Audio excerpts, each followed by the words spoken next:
All right. Well, thank you everybody for joining 824, number 24 in 23. And Shinkai will be here for just the first part. So let's address whatever you'd like to, and then we'll go to Tom and talk about some other topics. So Shinkai, what would you like to start with? Yeah, absolutely.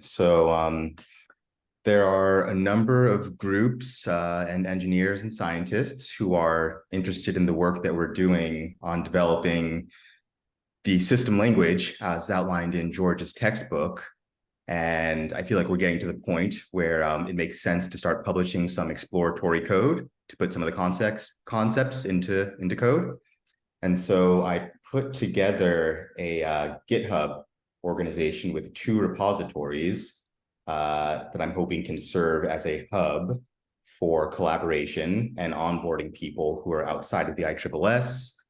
And so I am looking for feedback about how the repositories could be better organized in order to facilitate onboarding. And in the coming weeks, I'm going to actually start shipping some code. So I'm very open to like any feedback about what should be added, what should be removed, how it could be organized more efficiently. I just wanted to put something out there in public because we have a lot of people who are curious and want to contribute, but they don't really have access to a single hub and document where they can get a sense of what we're doing at a high level. Would you suggest then that this is the central hub? I mean, is that going to be sufficient to introduce someone who's coming new to this, to what's going on, or is there something else that's required?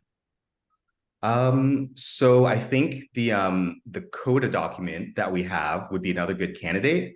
Daniel, I don't know if there's like a policy about making that public to people who are not part of the ISSS, but that would be the only other alternative. I think GitHub is a good central hub because if we're going to start shipping code, then it just makes sense to be publishing code to a GitHub repositories so people can be working in public. I don't know if code would be as useful for that aspect, but yeah, I think the only other candidate at this point in terms of a central hub would be this CODA document. Daniel, is that something we can make public or?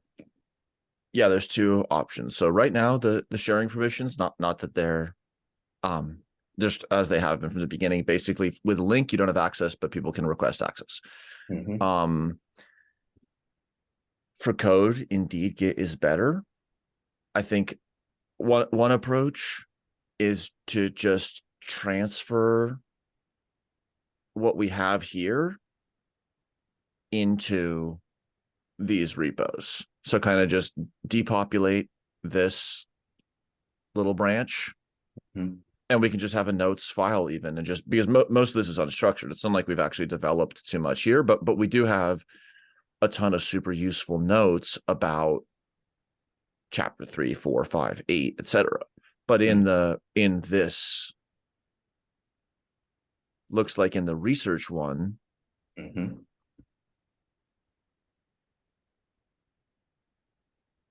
here we can have resources / Mobis 22 / chapter 3. Paste chapter 3 in there as just a text file at first, and then replace these pages. I mean, it'll still be in the history, so it's not gone, but replace these pages with just a stub linking to the GitHub. Start to move this material. I mean, this is never intent. This is not our. This is the back office of education. It's not our published front end. That's why we had the published front end, like for the archives and for the kind of survey of the systems programs. So, I have two related questions. One is, obviously this is very exciting and moving into a more broader community participation that goes beyond ISSS. And I would like to encourage that as much as possible, as soon as possible, which raises all kinds of other questions.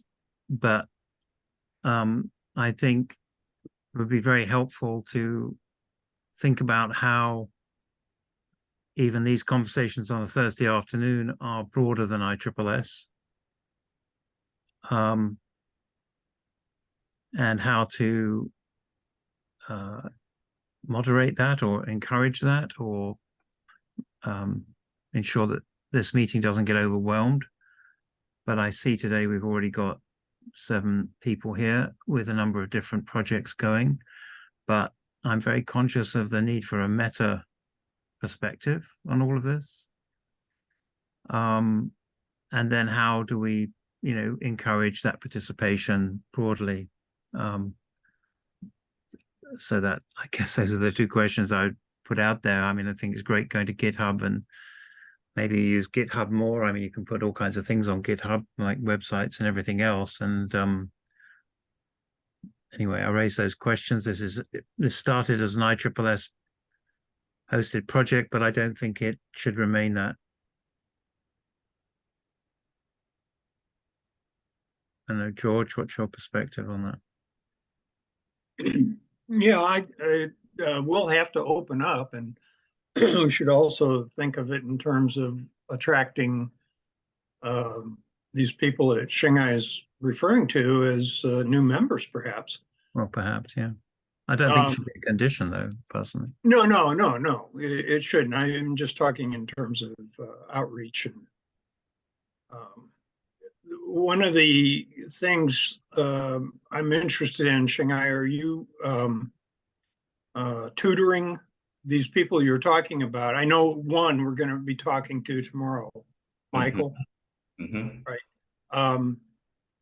But are you actively tutoring them with regard to the material, or how are they engaging with the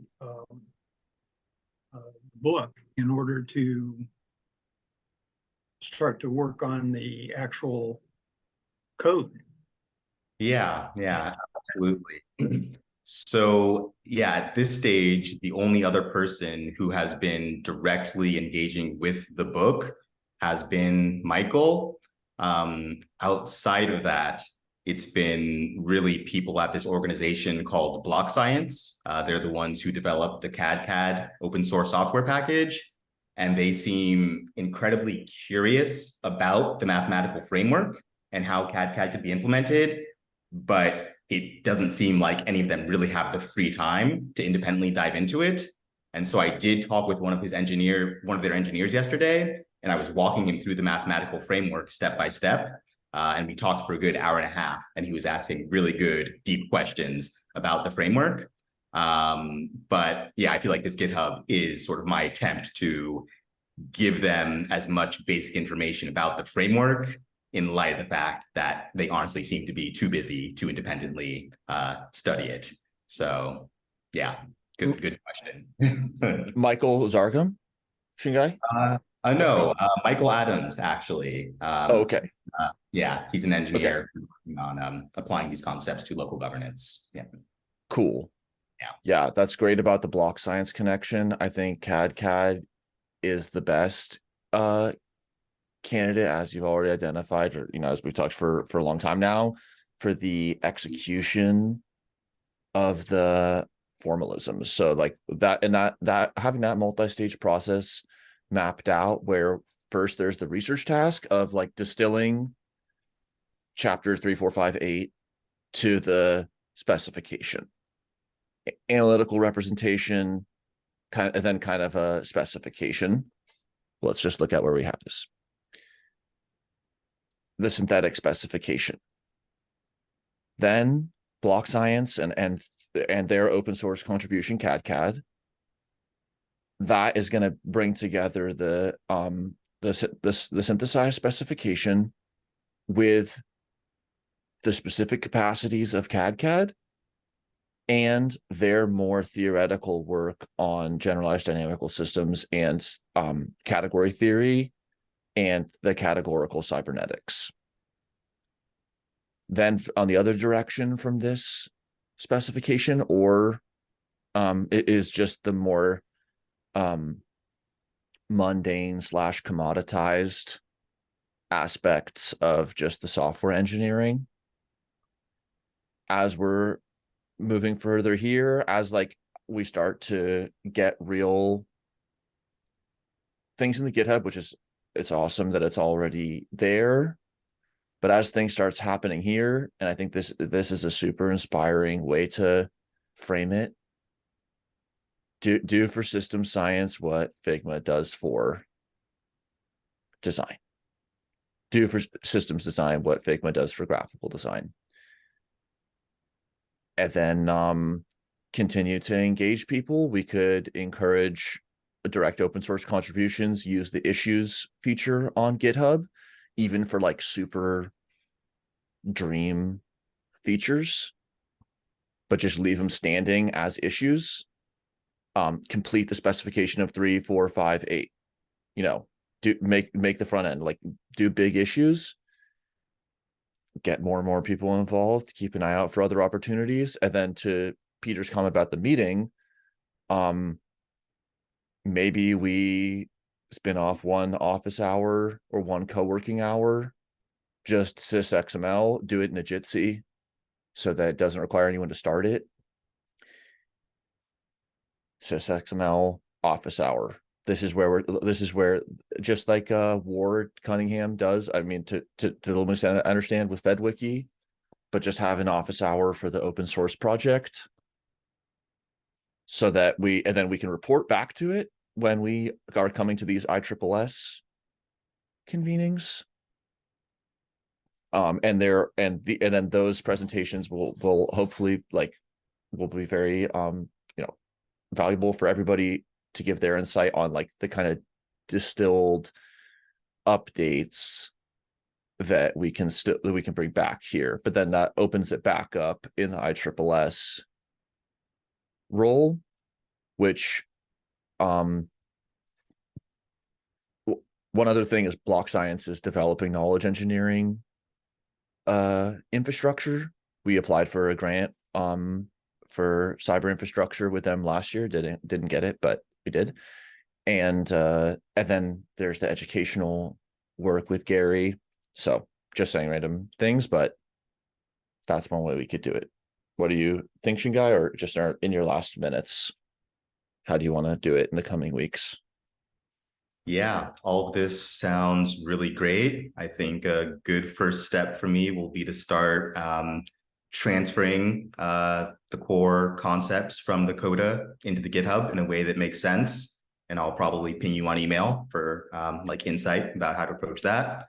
I love the idea of hosting office hours for sysxml. And I'm open to being a host or a co-host for that at some point in the future. And yeah, I think that's all that I have for now.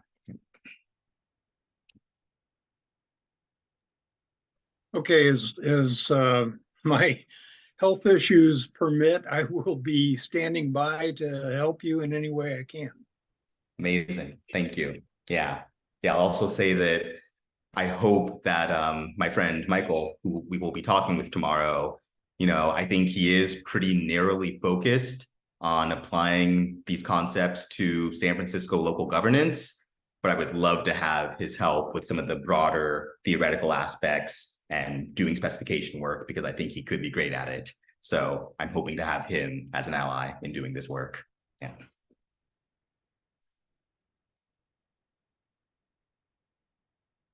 Cool. All right. Thank you, Shingai. Yep. Thank you, everyone. Have a good rest of your day. See ya. Bye. Awesome.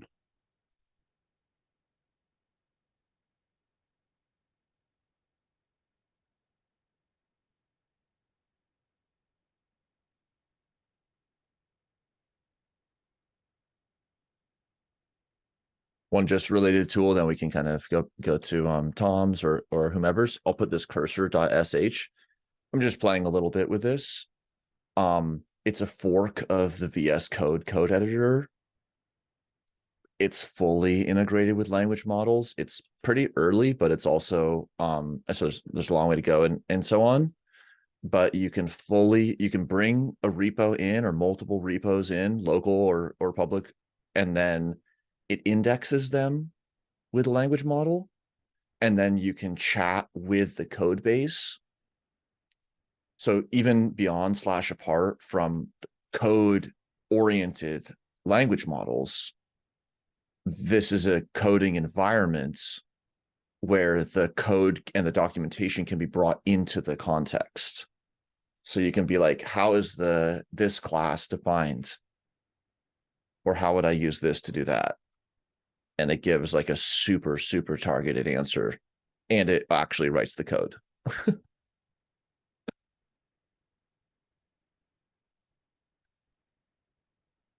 How does it interface with language models or ChatGPT, or is it can you say a little bit more about that? Yeah.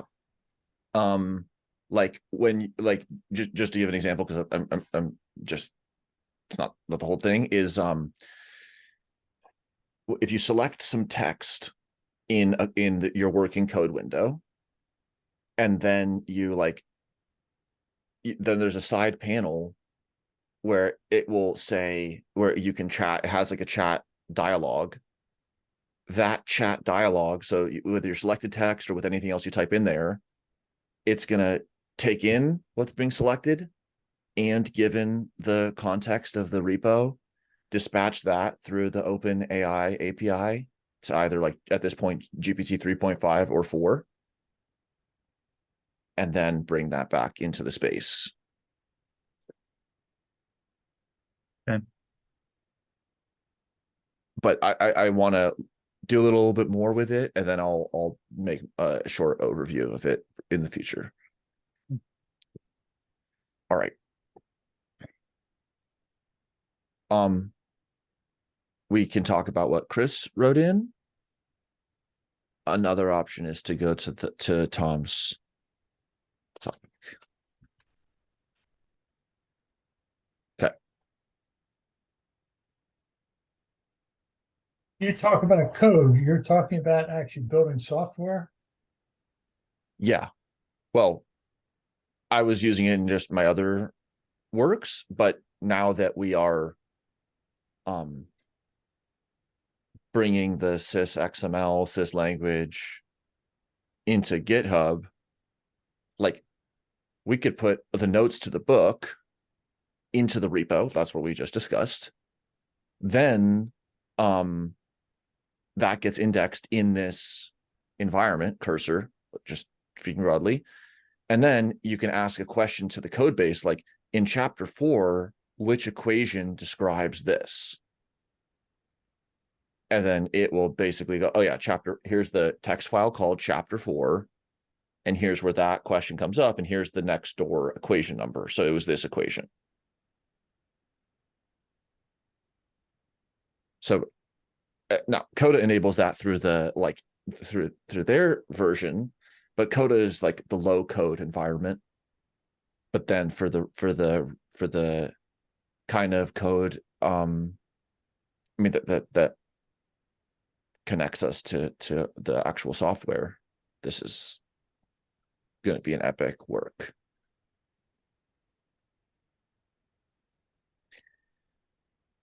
Chris, want to talk about this, and then we'll go to the ontology. Sure, I'll be quick. I put another comment in about something else. Just that, I said I would have a go trying to make sense of some of the information that's been put together from the different, presentations, submissions, etc. And I hit a wall of, I had assumed that the text had all been scanned in the PDFs. Maybe it was, and I looked in the wrong place. But that, created some challenges. So I just have a fundamental question about what has been done, what is still envisaged to be done, and then once I know that, I can offer some strategies or ideas on how to make the best of what is available. Thank you, Rob. Speak to it. Yeah, I can chip in with two answers to that. What has been done, I think, is at two levels at the moment. One is Peter Tuddenham and an extended team have been digitizing a lot of the material, so the yearbooks and a lot of the documents, reports are on there as PDFs, as you're probably aware, but they have not been OCR'd and text improved on them. And the second aspect is the indexing work that I've done. And that's really just at the bibliographic level of title and authors and dates with some additional information. So I can see your dilemma. There is a disconnect about how to usefully use that in an easy way. And I guess that's what you're discovering, and that's what we're working on. Okay, I just wanted to make sure I wasn't missing something, you know. Thank you. Yeah. Yep. This one, currently we have no hosting. But it's good to hear that digitizing is in progress, and also we have the complete bibliographical surveying of the ISSS, Rob. Is that true? Yes, we've got both ends really. We've got the material and we've got an index, but we need to, for accessibility, we need to join the two up in some way. It depends on what level you want to do it to. There are more manual ways of doing it, just going through and reading them, or having targeted searches from the index to find titles or authors of interest, and then narrowing down on those. I guess if you can think of some use cases from the wider world about how that works well, then we might be able to pursue some of those things. Well, I mean, that was the purpose.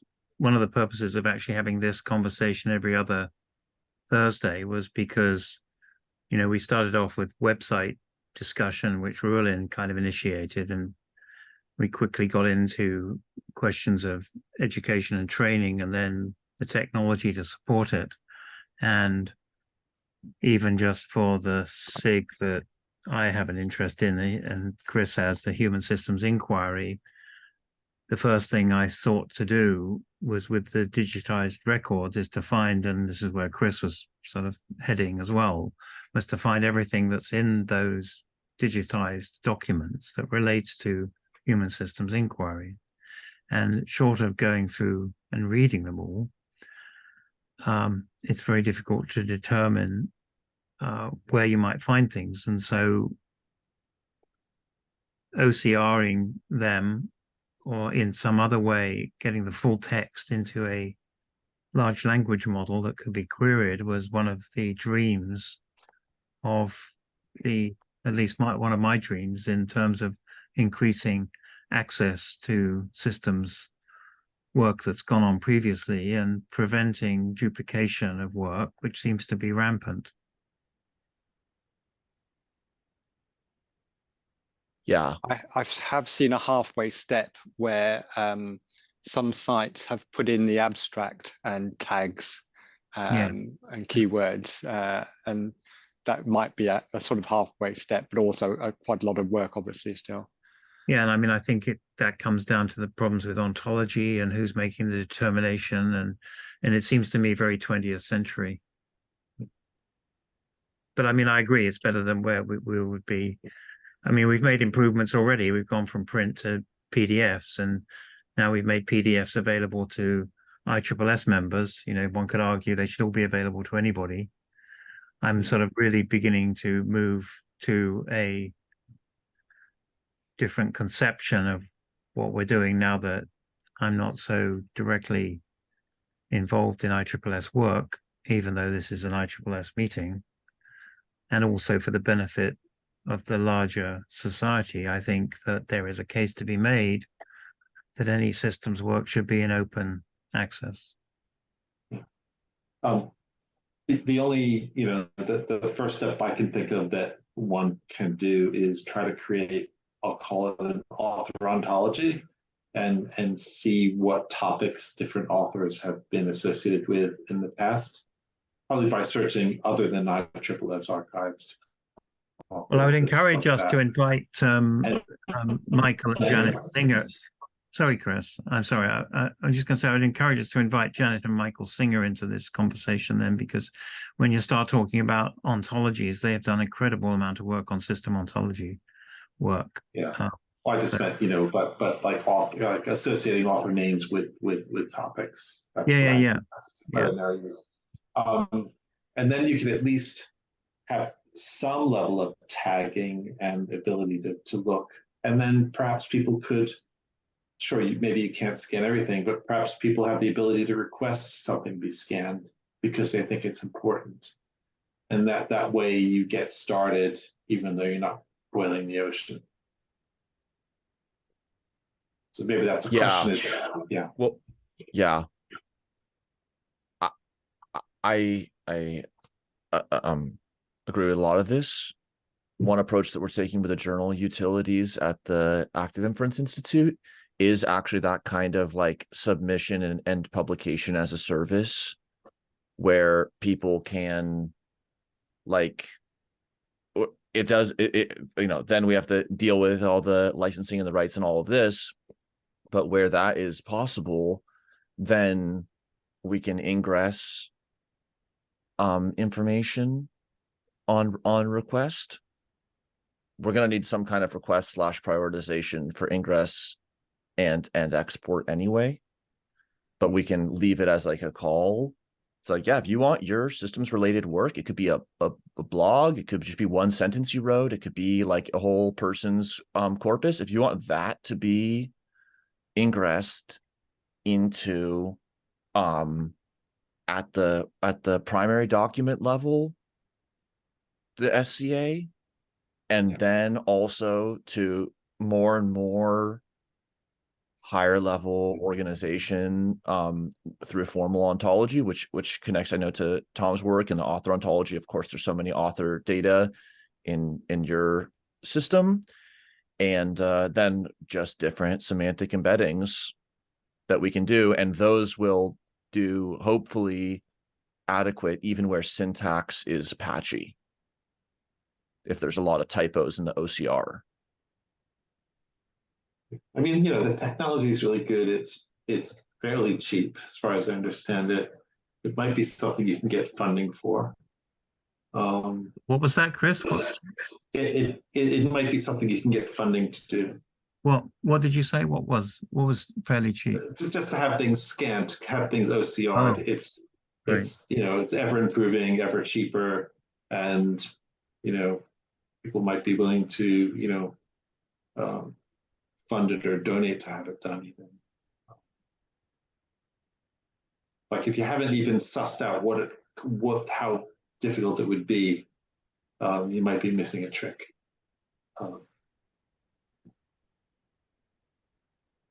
Well, I mean, 10 years ago, my office lived through an exercise of scanning all their insurance policy documents, which is a massive, massive project. And they got it done, without huge fuss. And then once you had that capability, your life was much easier going forward. So just yeah. Can I just explicitly state another model, which I think in my head captures what you're doing at the moment, and you in the HSI SIG, is the model, I guess, would be to treat the archive, the ISSS archives, as some sort of research resource, and to encourage people like the HSI SIG or even individuals to research through the material and then capture anything, say, relating to HSI or their particular interest, and then supply it to a meta index to capture all of that, the tagging or the upper ontology or whatever it turns out to be.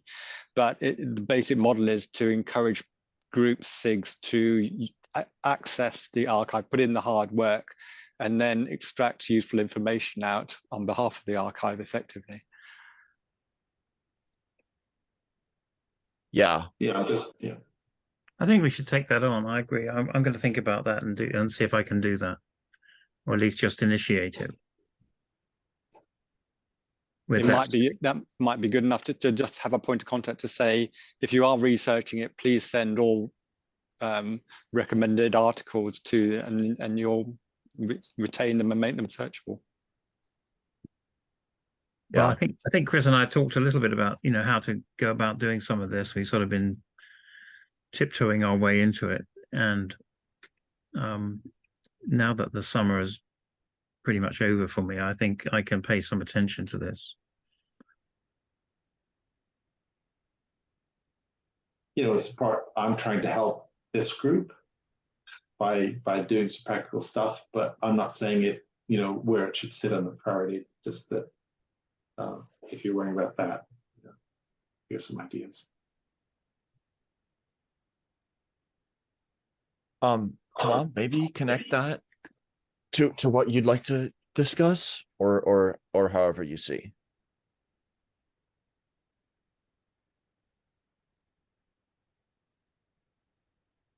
Like anything different last time we talked about this.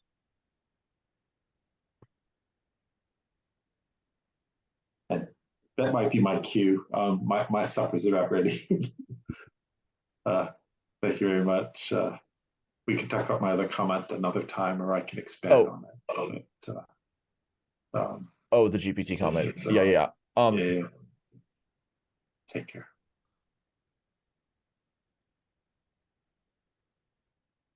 Yeah. Totally agree with this.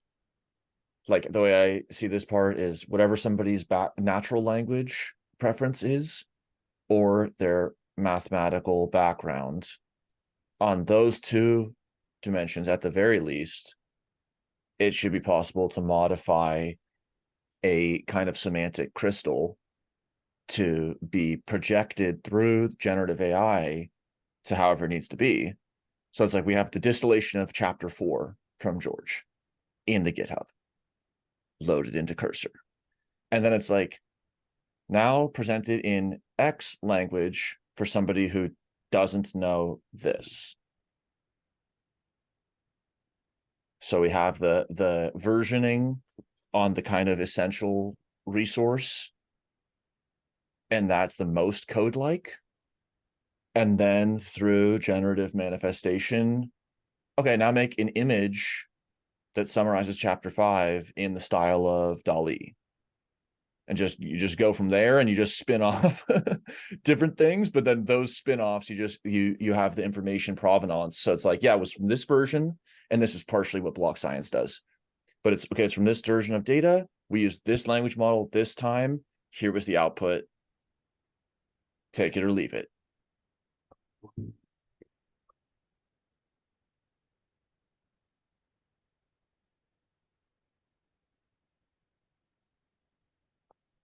Tom,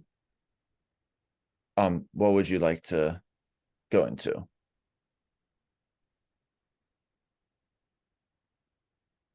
Excuse me, was that to me?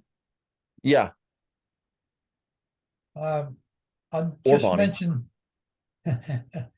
Yeah, my wife's not in this meeting. I'm not sure how that got on there.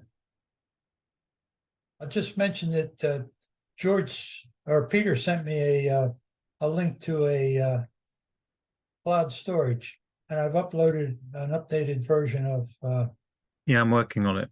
Systems Common. Yeah, I'm working on it. I got so far, and then life took over for a while, but I'll get back on it probably early part of next week. Okay, it's not It should be urgent. up there soon. Should be up there soon. I also exported a version of the model in a standard language that I understand is widely supported. So almost any UML tool should be able to import it. However, it does not have all the diagrams. It has all the data, but not the diagrams. And it looks like there's a separate standard for diagrams.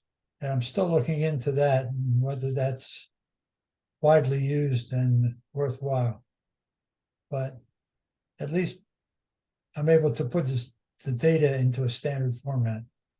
So that's something. Awesome. Can are the necessary and sufficient information for diagrams at least conveyed?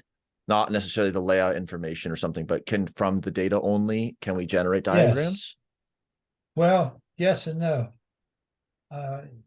Yes, all the data that's in the diagrams is captured, which is relationships and so on, but it doesn't capture the different perspectives. So the grouping and decisions on orientation and color and things like that. Okay. So perspective is like a That's- view, that Yes, has like a what view. features? Yeah, and I tend to call diagrams views, thinking of something a little broader. So there's a repository that has all the data, and then there's various views and shows subsets arranged in a certain way of the data. Okay. So we get the blob, the big relational blob, but a lot of the work has also gone into making reduced views and making them accessible, and that is not currently part of the export. Yes, absolutely. And I've come to realize that that's a big part of it. Capturing the semantics is important, but you have to put it into a form that's understandable. And there's different perspectives. You need to be able to show different perspectives, but without creating any redundancy.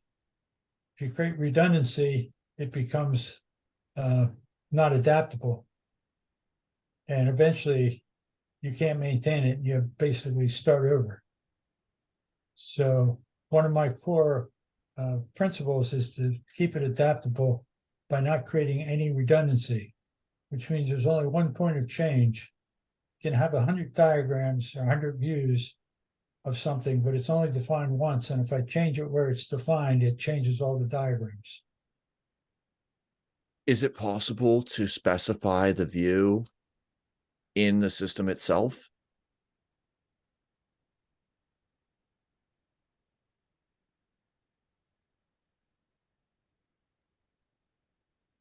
Probably names of the views, but that doesn't tell you what's in the view. So for example, for most of the people that I have a view for that person, and it has the information about the person, a link to Wikipedia if they have a Wikipedia entry, or to their home site if they have a site, information on what's written, perhaps some quotations from some of their writings, and so on. So the information that type of view exists is there, but it doesn't tell you all the things that are in it. So the diagrams or the views are an important part of it, and it would be nice to be able to have a standardized version of those as well.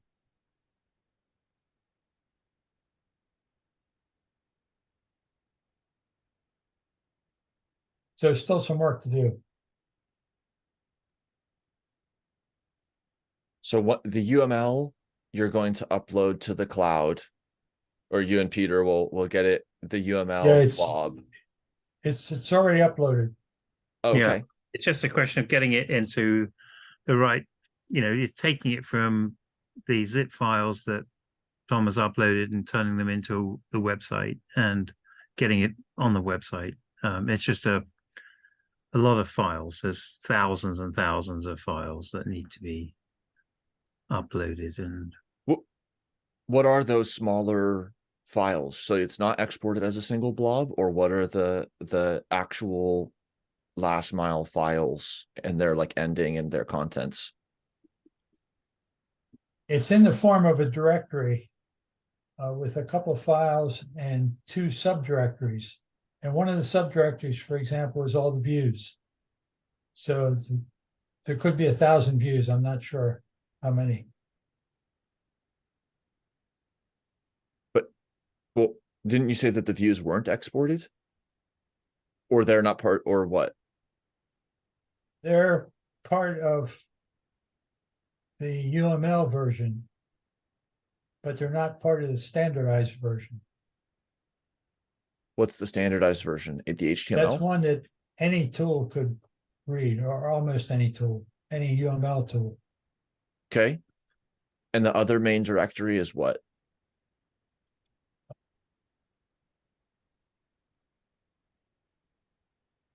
I suspect it's other packages, UML packages, which is like a directory. Okay. But and then so each view is its own file. Or is it one big Yes. file with the concatenated views? I'm sorry? Within the views folder, is there only one file with all the views, or is there like a lot of files with each view? No, there's one for each view. Okay. So And then in some the of them- UML, this is a one blob, or there are many files, many UML files. There's many, they're actually HTML at this point. So the UML in the tool, but they get converted to HTML to be able to display them on the web.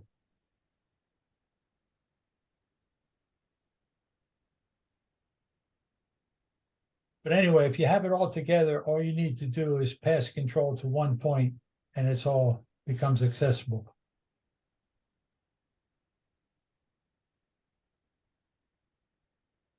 I could show you the whole thing at some point. I can't at the moment, but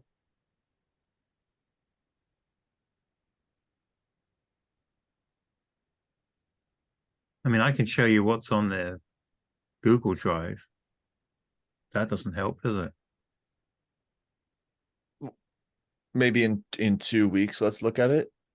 Okay. There's a version on the ISSS website at the moment that an old November 2021 version. Is it going to be similar to that? It's going to be a replacement to that. It's going to be a replacement. Just updated. Yeah. Yeah. I've been having a quick browse and it seems to be a single HTML URL that you can just click within and it doesn't change, but you can navigate around the whole tree then. Yeah, that's the idea.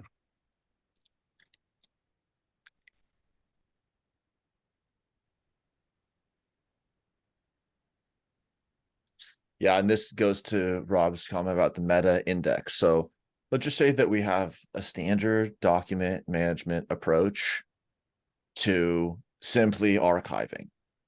That's with stable reference URLs or stable reference IDs for the primary material as archived.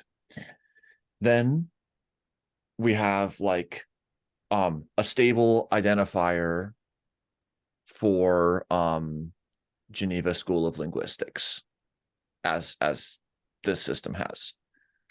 And then like we need the map between document 1, Geneva School of Linguistics is an affiliation of document 1. And then another of those like associative mappings would be the semantic embedding of this file according to this language model is this and that. Or here's another like kind of like layer 2 thing, which might be a formal ontology. It could be a sumo specification, it could be BFO, could be the TOMS system. But basically we have a sort of layer 1.5 between the primary archived materials, which never get marked with pen, and then the total internally consistent ontologies that people are going to bring to the table. And then maybe there's one, and then but we want to know when there's one document where we have an LLM embedding and it's mentioned in Tom's corpus and in this corpus or in this system or whatever it is. And then just do all the kind of like filters and sorts on that, like kind of intermediating layer. Like, what are all the document IDs for everything that Tom has annotated? What are all the document IDs that we do or don't have language models embeddings for?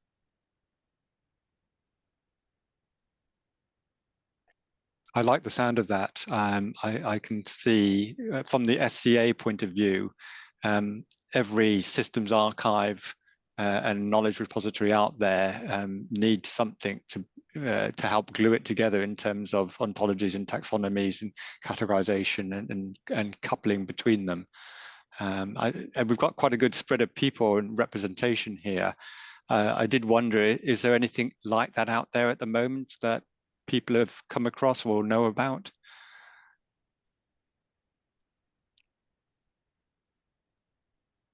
I think that says it all. Nice bit of work to be done here, and a very important one. So maybe if we find out, if anybody finds out more about that, they can bring it back to this meeting, and we can try and see what can be done to pull that together.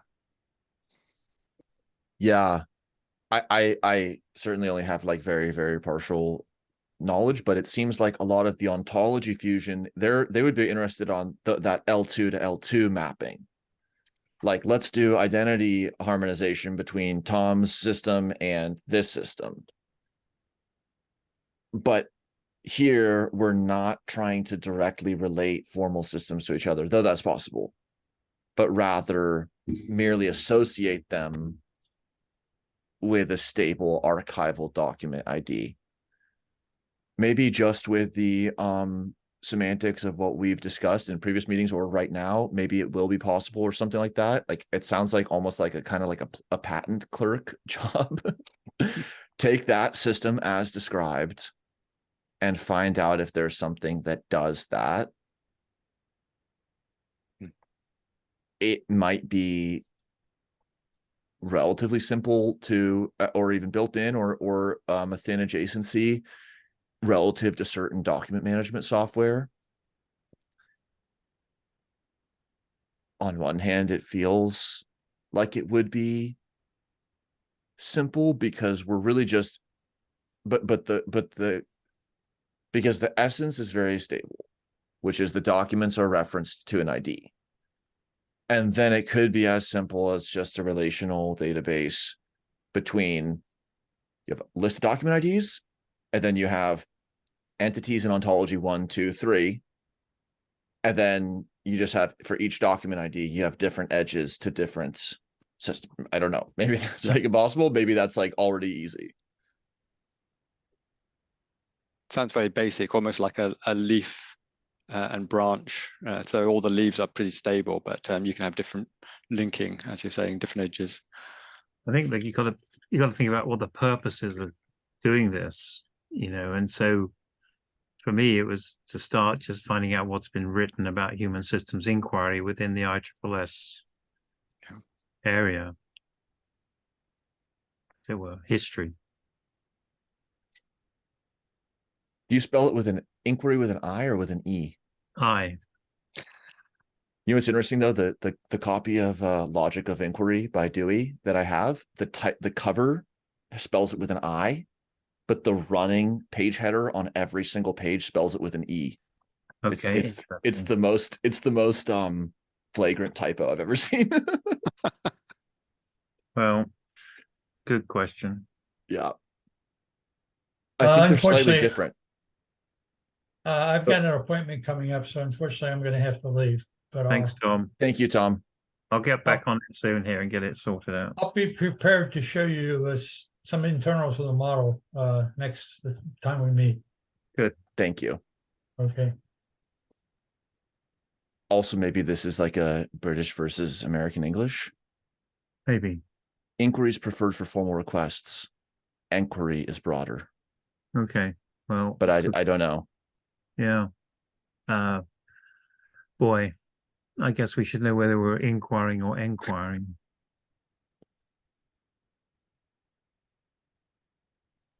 Wow.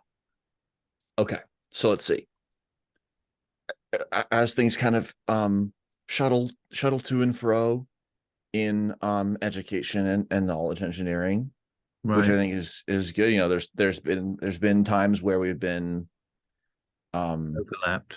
Yeah, there's and then there's times where it weaves and it separates. So on the more knowledge engineering side, there are two areas of focus. The first is the ISSS collections Mhm. and Rob and Peter and SCA and everything. The second direction, which is ultimately a large but nested component of the ISSS collections, is Tom's work. Mhm. But it's like it's a collection that's large enough to merit its own considerations. But so the big umbrella is still ISSS archives. Tom's is this direct piece.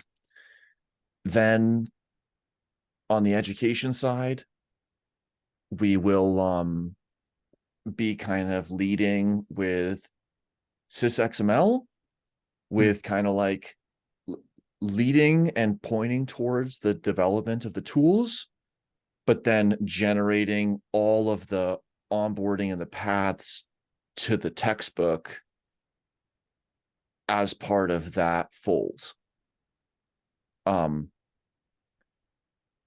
Now that itself does come back to like systems design of knowledge engineering systems, and that's explored in chapter 5. And in our knowledge engineering work, eventually we will want to have this representation for the ISSS archival work. And in, I think, last week's education discussion with Gary and George, we also discussed in any kind of like ongoing, inter-organizational systems curricular developments, that holistic consideration, like process governance and all of these other pieces. Otherwise, we don't want to just come together and make something that will not be used, or that has these kind of issues that we're even aware of before we begin, which should be the whole point. And if we're not ready to engage it that way, then why do it?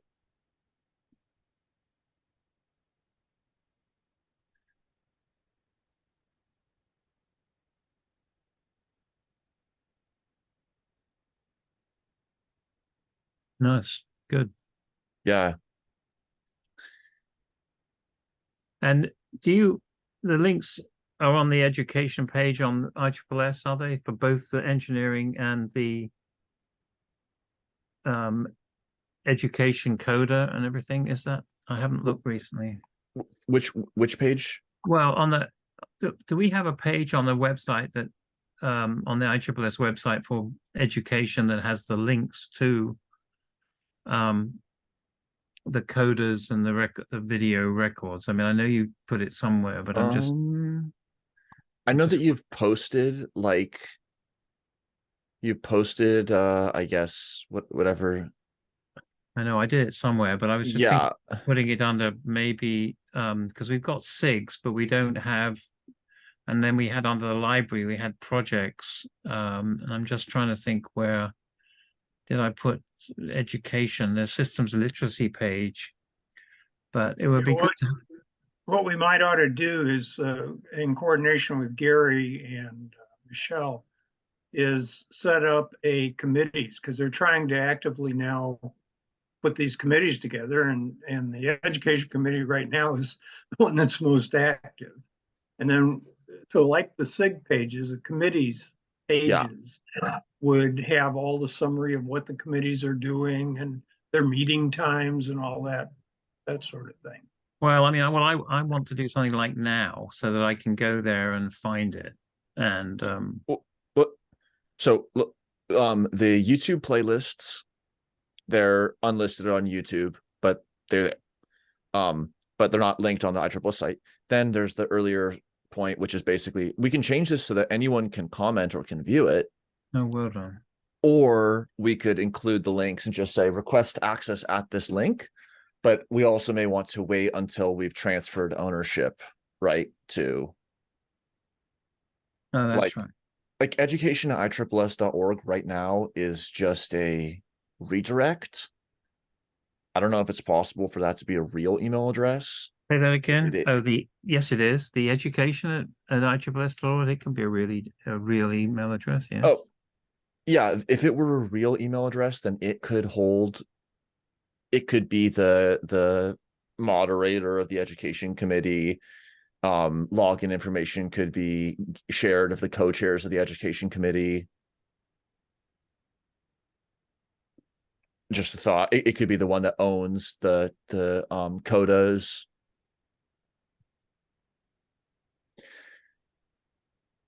Any closing thoughts?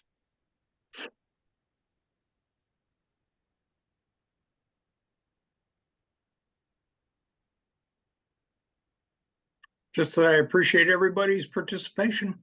Yeah, it's awesome. And I mean, let's look at the timeline. It's been almost 1 year, September 8th and September 15th. So yeah, wow.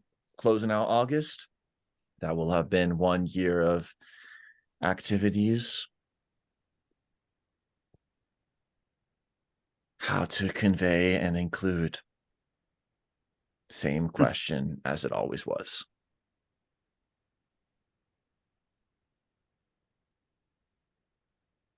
All right. Thank you. Thank Farewell, you. everybody. Thank Bye. you very much. Bye. Bye-bye.